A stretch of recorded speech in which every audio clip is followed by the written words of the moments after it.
Alrighty, everyone, and we're back. Today I will be giving my full review of Knock at the Cabin. After watching the movie, I will say that it was pretty good. I had a good time watching it. There was probably a good amount of buildup that either hits or misses for you at the end.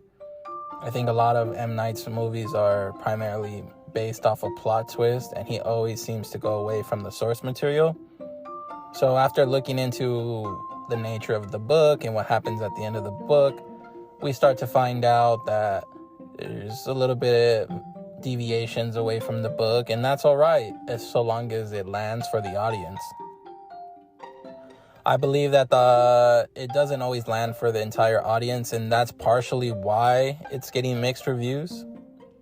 I think the deviations away from the original storyline were here nor there. I think ultimately what it comes down to is the closing moments of the movie. Overall, I genuinely liked the portrayals by most of the characters, especially the family unit was probably my favorite part of the movie. Other than that, I would have to give the movie maybe 3.5 stars.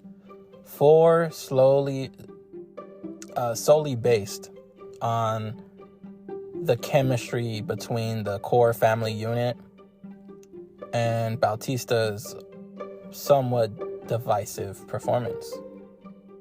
A lot of people saying it was just Bautista being Bautista, but I felt like he did portray a character. I felt like in the opening moments you really felt the subtle changes between some of his other characters, especially Drax, to this Leonard character who has a career teaching education to middle school students. And I think that softness is really portrayed through his character, that sense of wanting to protect. And ultimately, I had a really good time.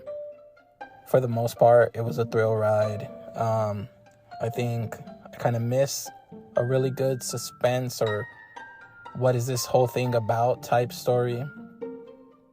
I think it's been done better probably, but that's not what we're here to do. We're mostly here to take the movie for what it is, and I think the movie for what it is I would genuinely enjoy watching it again on streaming.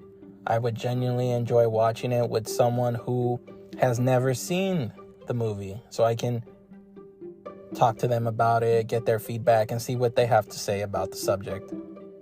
But ultimately, I think it was a good time. I was loved to see Ron playing this crazy bigot. It was interesting. It was nice to see Bautista break out of his role. Like I already said, the family unit had really great chemistry, and ultimately, I think their chemistry is what drove the movie to being somewhat decent. Besides just the fundamental kind of the world is ending type movie, apocalyptic type story. So I think it does a good job of delivering on that part.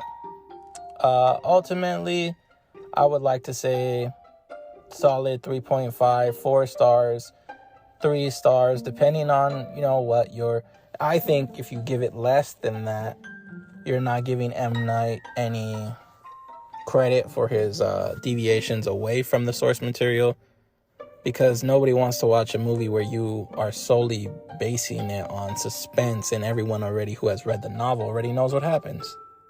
So I'm honestly not surprised that M. Night decided to deviate away from the original storyline.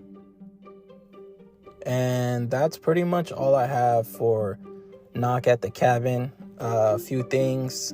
Go follow me on Instagram, Ralph the Jedi. Go follow at Everyday Nerds. That's everyday_nerds. That is our parent company. And they are the ones who give us some marketing, support us. We're going to manage the merch. So go follow Everyday Nerds. Go follow me. Eventually, we'll probably hear some plugs for different types of things that I'm into. But right now, we're mostly solely focusing on the podcast. This is Beatboxing into the Universe with Ralph the Jedi, aka Mike Becerra. Have a good night.